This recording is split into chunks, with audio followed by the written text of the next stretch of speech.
Hello guys मु बंटी मु समस्त को स्वागत करुच्ची बंटी ट्यूटोरियल्स यूट्यूब चैनल को प्रथम समस्त को से प्रेम जय भीम। आज से महान पुरुषों जीवनी विषय जाना जी कि विश्वर सर्वश्रेष्ठ मानववादी भारतीय संविधान प्रतिष्ठाता बहुजन समाज प्राणकर्ता समग्र भारतवर्षर नारी मानकर मुक्तिदाता स्वाधीनता भारतर प्रथम आईन मंत्री ज्ञानर प्रतीक भारत रत्न डॉक्टर बाबा साहेब पाखे प्रथम मोर कोटि कोटि नमन। आज से महान पुरुषंकर जन्म जयंती विषय जाना आपण ये वीडियो को शेष पर्यंत देखंतु। आम्बेडकर जयंती बा भीम जयंती एक वार्षिक उत्सव जहाँ 14 एप्रिल तारीख दिन सामाजिक कर्मी और बहुगुण बुद्धिवादी बी.आर. आम्बेडकर स्मृति रे पालन कराए। एप्रिल 14 तारीख 1891 मसीह दिन डॉक्टर बाबा साहेब आम्बेडकर जन्मग्रहण करथिबा जोगु एही दिन को पालन कराए जहां आम्बेडकर जयंती बा भीम जयंती बोली कहा जाए। यही दिनटी 2015 मसीहारू एक जन साधारण छुट्टी भाव में पालन करा जाउची। यही दिवसटी केवल भारत में नुहे सारा विश्व में पालित होउची आम्बेडकर जयंती बा भीम जयंती। यही दिवसटी केवल सारा जीवन आम्बेडकर समता निमंते लड़ाई करिथिबारु तांकर यही जन्मदिन को समता दिवस भाव में मध्य पालन करा जाउची और यहाकू एक आंतर्जातिक दिवस रूपे पालन करने को मिलित जातिसंघ आगे दाबी होइछि जहाकू आम्बेडकर जयंती बा भीम जयंती कहा जाए।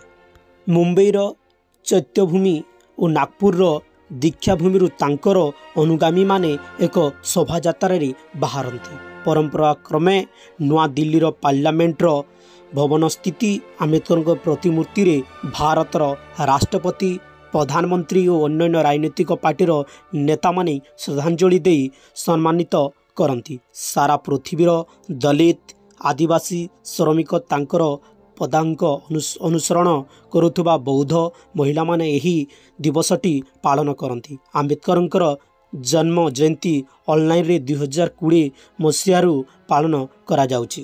बाबा साहेब आम्बेडकर जयंती भारत रे केवल नुहे अनेक देश में जन्म जयंती पालन कराए। केवल भारतीय पोस्ट 1967 1973 1991 2013 आम्बेडकर सम्मानित डाक टिकेट प्रचलन करथिले एवं टिकेटर ऊपर तांकर छवि 2009 2015 2017 2020 मसीह स्थापन करथिले। एप्रिल 14 तारीख 1990 मसीह आम्बेडकर को भारत रत्न पुरस्कार दिया जाइथिला। सही वर्ष पार्लियामेंटर सेंट्रल हॉल रे तांकर एक पूर्णावयव 26 स्थापन करा जाइथिला। तांकर स्मृति रे 14 एप्रिल 1990 रु 14 एप्रिल 1991 पर्यंत सामायिक न्याय दिवस पालन करा जाइथिला। भारतर सरकार आम्बेडकर 125तम जन्म दिवस रे तांको सम्मानित 25 एवं 125 टंकिया मुद्रा प्रचलन करथिले। आम्बेडकर 14 तारीख 2015 मसीहा आम्बेडकर 125तम जयंती उपलक्षे गूगल डुडुल छपा होइतिला। मिलित जातिसंघ 2016 2017 2018 मसीह आम्बेडकर जयंती पालन करिथिला।